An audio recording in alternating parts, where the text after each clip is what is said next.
What's up guys? Vid na naman tayo. Okay, so wala nang paligoy-ligoy pa. May subscriber kasi tayong nag-comment. Sabi niya gawa tayong video of things that I like and don't like about the ZX14R. And of course, since alam niyo na, love ko kayo mga subscribers ko. So, automatic yan, gagawa natin kagad. Actually, i-modify ko na lang yung vid, no? Kasi to be honest, wala akong hate sa motor na to eh. Baka ano na lang, ano bang pwede sanang i-improve or I wish na andyan sa ZX14R. Okay? So before that, konting walk around muna tayo para makita niyo yung bike in detail. Okay? So ayan. Again, this is a ZX14R 2013 model. Yan. Check natin auto. Kahit alam nyo na. Ilan na ba? 17. Wala pa rin gas, oh. Bigyan nyo nga akong pang gas money. Yan. So, hindi na tayo naka-stock pipe, naka-Orion pipe na siya. Pero slip-on lang to mga body, ah. Hindi siya ganun kaingay. Kasi hindi pa siya straight pipe. Yung headers niya kasi dyan sa baba, like connecting to the mid pipe, is meron pa siyang catalytic converter. So kaya tahimik pa siya. Okay. So ito, hindi ito stock. Sa buong bike, ito lang yung accessory na ginalaw ko. Kasi yung stock is yung handle lang dito eh. Ito sana ang story nito. Lalagyan ko sana tong top box eh. Yun, pagkabili ko siya, pagkabili ko na niyan, parang naisip ko, baduy pala na lagyan ng box yung sports bike, no? So ayun, hindi natuloy. Then, ayan. Ito, handle para ma-center stand natin. Ito, mount to for tank bag. Though hindi ko na lang siya nilagyan ng tank bag. Hindi ko naman need eh. So eto, mga battle scars natin, mga body. Sa sa pagpasok natin ng motor, 'di ba? Ayan, battle scars 'yan.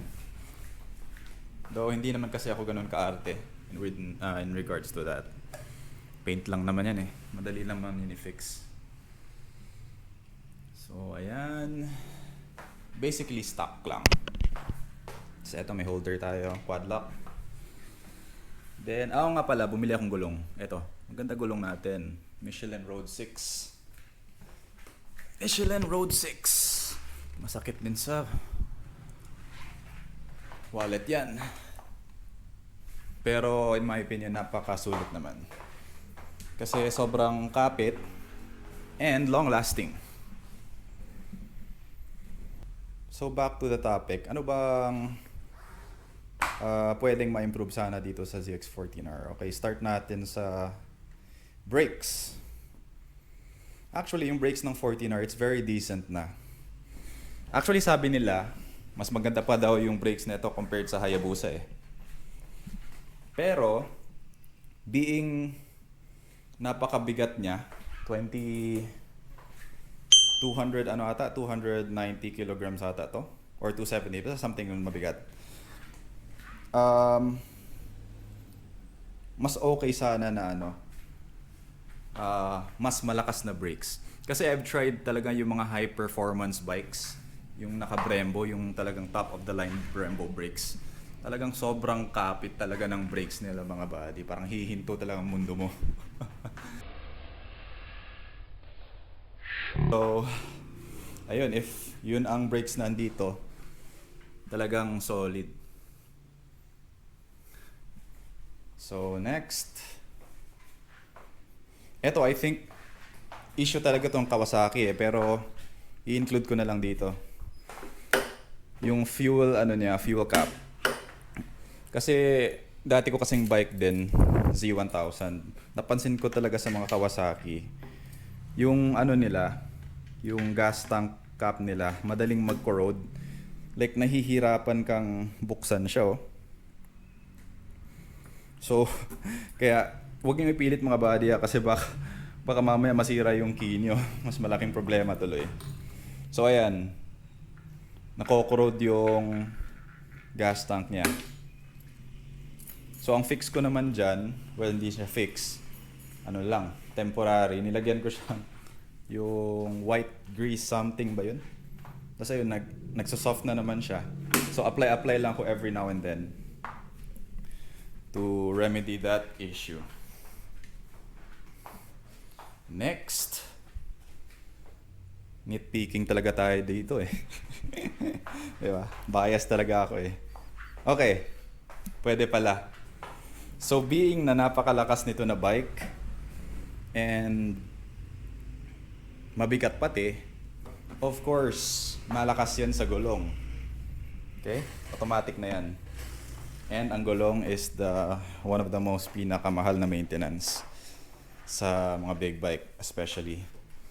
Kasi dollars ang gulong niyan. I think ito, murang ko lang kasi ito nakuha eh. Pero I think itong Road 6 na to, nasa 30,000 siguro yung set nito.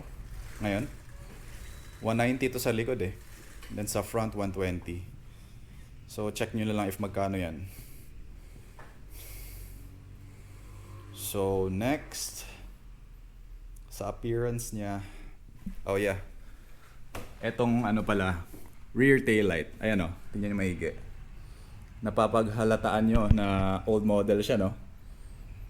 So hindi pa masyadong updated look yung likod niya. Namukhang lolo talaga siya if you compare mo sa mga sports bikes ngayon. So ano pa ba? Alam ko na.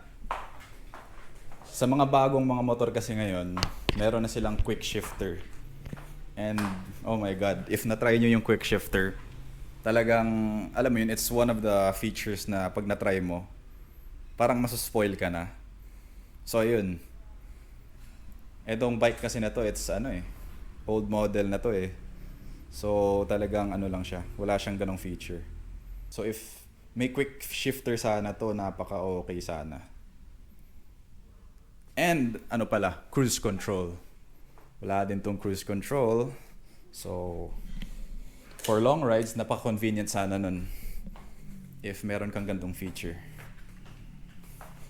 And nga pala, yung 2012 and 2013 ZX14R, I think yung model na yan, if I'm not mistaken, yan yung model na walang ABS. So yes, yan sanang isang feature na gusto kong na-add dito.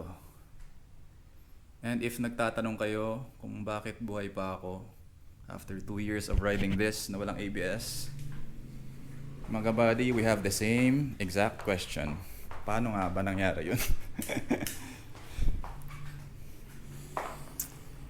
And so, I think yun na yun eh.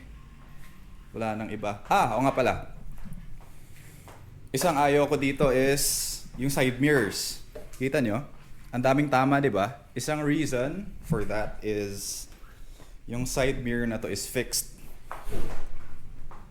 Pwede mo lang siya ma-adjust by an Allen key.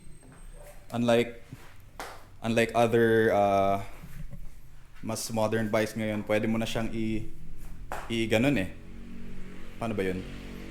Itiklop para if sisingit kayo sa mga tight spaces. So, ayun. I think those are the things lang na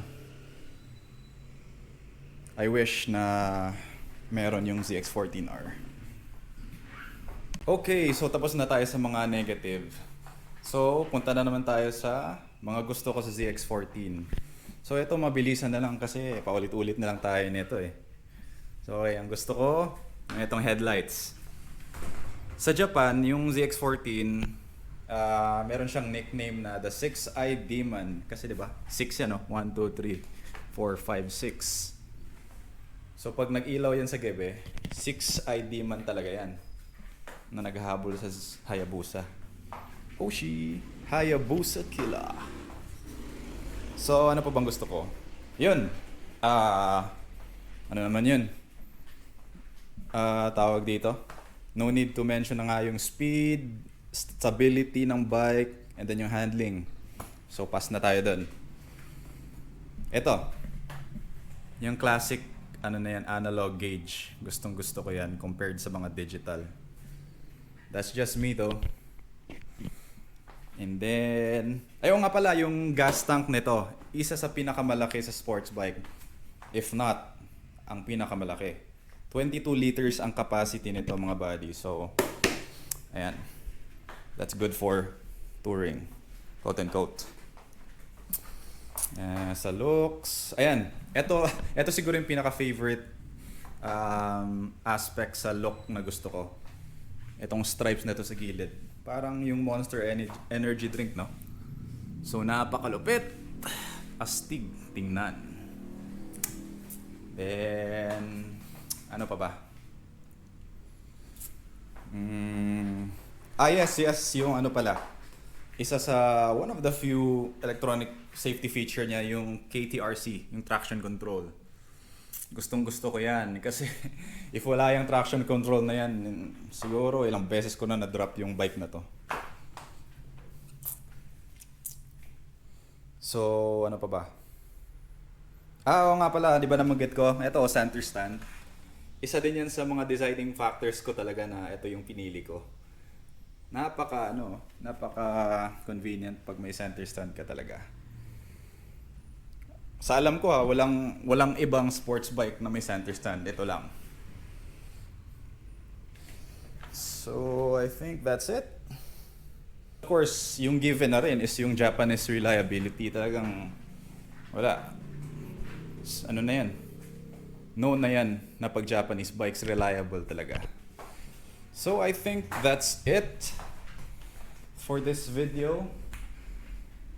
Again, shout out to Welp8367. Bro, thank you so much nagpapasalamat talaga ako and happy na very engaged ka dito sa channel natin.